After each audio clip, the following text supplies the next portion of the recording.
Sakura and Hori part ways after off time and during the ride back. Sakura thinks of how little time they have as third years since they have to study all the time. In the little time she gets free, Sakura likes to spend it reading mangas. The latest episode Sakura read had a plot twist that caused her to spend the entire week anticipating the next episode. After exactly a week, Sakura is seen to be mindlessly walking to the bookstore while chanting the name of the comic. To her bad luck, the new episode sold out mere minutes before she entered the bookstore. Sakura seems to be heartbroken at this and whines out loud about going mad with curiosity when someone familiar interrupts. Yanagi is also visiting the bookstore while waiting for his bus. And as if the curse has magically been lifted from Sakura, Yanagi is the one who bought the last copy of the manga she was reading. Since he only bought it to kill time and saw Sakura's interest, he gives her the magazine. Excited and grateful, Sakura compares Yanagi's kindness to a female character in the manga, which does not sound well to Yanagi. Sakura and Yanagi both want the ground to swallow them. One for making that comparison, the other for receiving it. The next week, Sakura and Yanagi meet again to go pick the manga together. As they walk down the hall, whispers make Sakura realize that people might think they are dating. She tries to create an obvious distance, which confuses Yanagi, and the confusion increases upon the explanation of girls getting jealous because of her.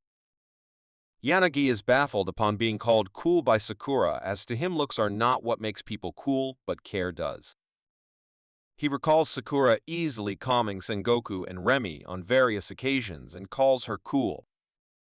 Sakura wonders why Yanagi called her cool, while Yanagi dumbly observes his finger thinking of paper cut and wanting her there to console him since he once witnessed Remi being consoled by Sakura. The conversation shifts towards Yanagi, offering Sakura to buy frames with her since he does not like the current frame of spectacles he owns. Sakura, who is sure anything would suit Yanagi, agrees since why would any girl refuse to tag along with handsome Yanagi? Every girl except Yoshikawa, of course. Yanagi's weird side finally comes out when he randomly mentions both their names being related to trees, making Sakura visibly weirded out by that. Yoshikawa has been reading a book where the male and female lead swap bodies. Hori mentions knowing about that book, but her voice sends Yoshikawa into her fantastic imagination. She imagines Hori and Miyamura swapping bodies, then Sengoku and Ayura, then Sakura and Remi, and finally, Toru and Yanagi. Everyone watches the stupid girl laugh every time she imagines this, until Yoshikawa starts freaking out about her company to the restroom as if the people swapped bodies. It won't be an exaggeration to say that Toru is done with this girl. Later, Yoshikawa teases Hori into shuddering by calling her Kyoko. Hori leaves the library to buy some stationery while Yoshikawa sits bored with her chin resting on the table. She is quiet until she notices the red pen and shouts, she forgot to ask Hori to bring another. Her sudden exclamation and standing up scares Yanagi, dropping all his books.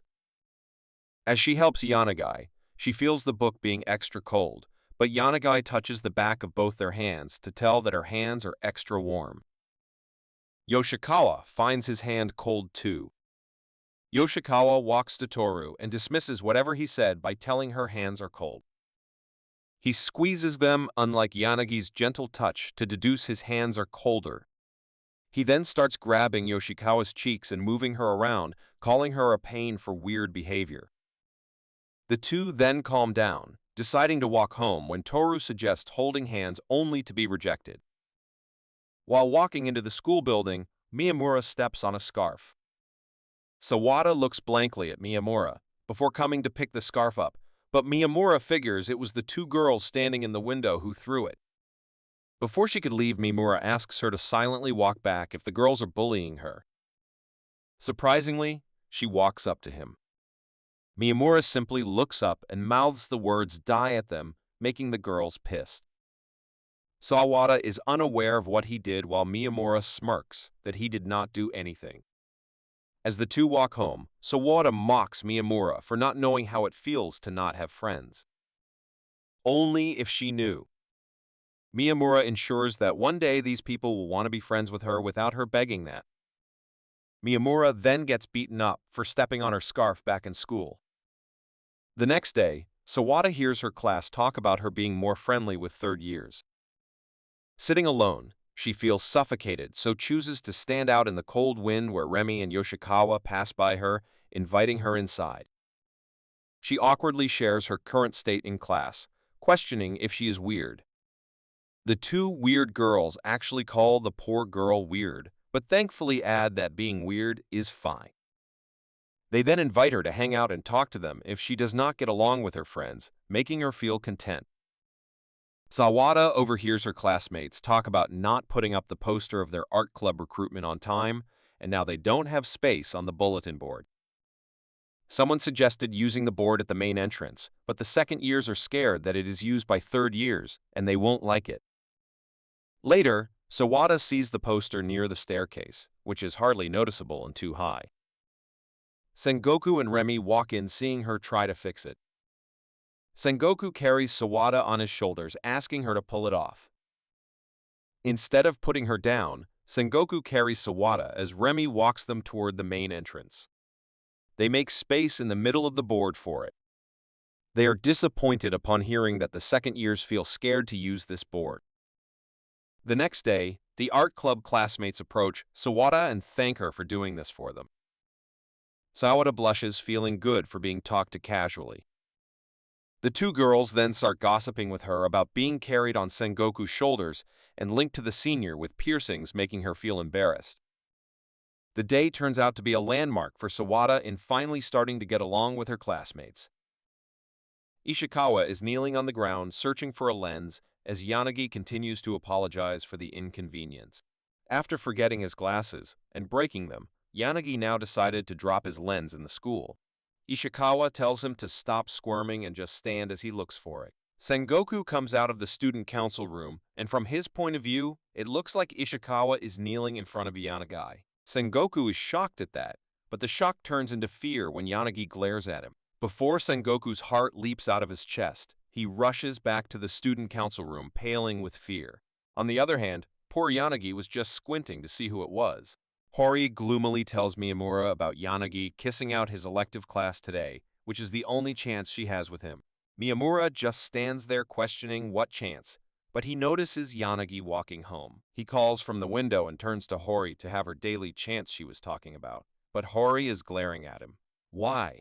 Miyamura smacks her weird girlfriend's head for feeling happy at the possibility of calling Yanagi by his first name. Remi brings cookies for Yanagi and offers Hori as well, who rejects but later begs for them after hearing they were made by Sakura and not Remi. Miyamura overhears that the bus is super late. He mentions Yanagi must be waiting in the wind. Yanagi awaits in the cold weather when a cold tone asks what he's doing out there lonely. It is none other than Remi with sunglasses hitting on Yanagi, who wonders what she is on to. Hori pops up between them, pretending to protect Yanagi while maintaining a cold composure as well. The two then forget the lines of whatever role they were playing and tell Yanagi in the same acting tone that the bus is late. Yanagi, who was previously speechless by this, thanks the two. Miyamura reaches with hot cocoa for him, and Remi and Hori hand him that. As they return to their usual personalities, Hori stammers while offering Yanagi some cookies. He just stares at the three, obviously surprised that they came for him, but ensures he doesn't mind their company.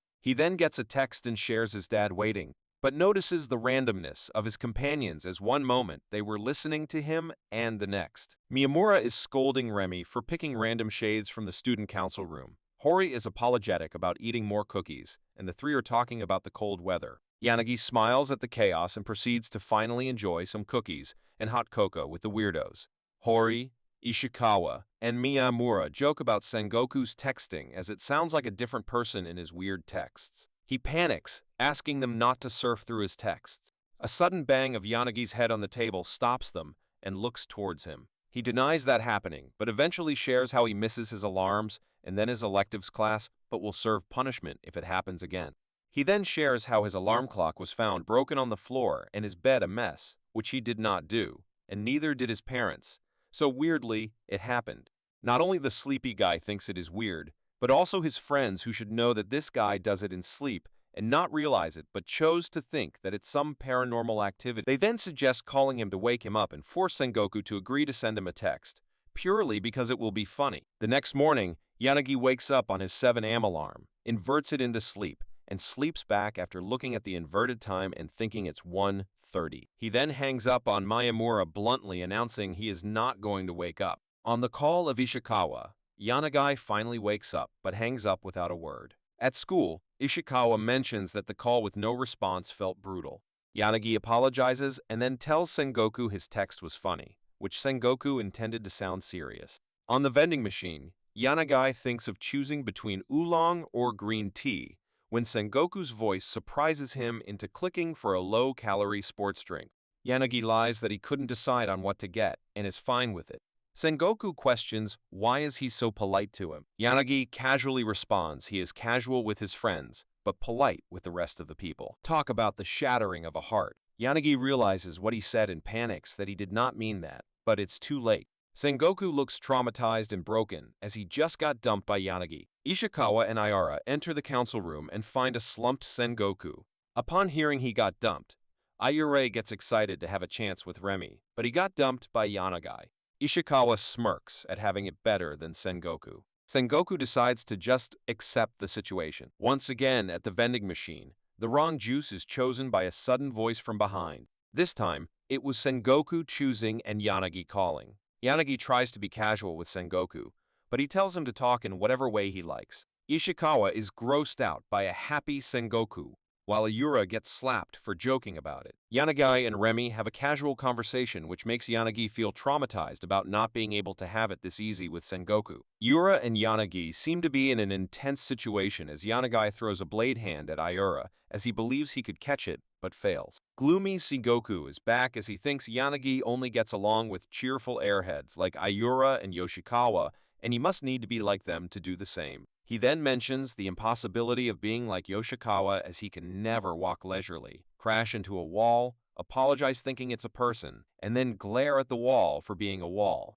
Ishikawa suggests being like Ayura, but Sengoku cannot do that either. Ishikawa decides to demonstrate friendly behavior by going ahead and tickling Yanagi into laughing with him. Sengoku decides to rehearse it on Ishikawa. Nobody would want to rehearse tickling, but it was good that Sengoku did. His grabbing from behind felt like he was molesting Ishikawa. To make things perfect, Miyamura chooses to pass by at the best moment possible. He fixates on President being a molester. Miyamura is told that Sengoku is attempting to get closer to a friend. Miyamura looks broken as he wonders if are they not good enough friends with him. Sengoku calls him dumb, which is surprising for Ishikawa, while Miyamura calls it bullying.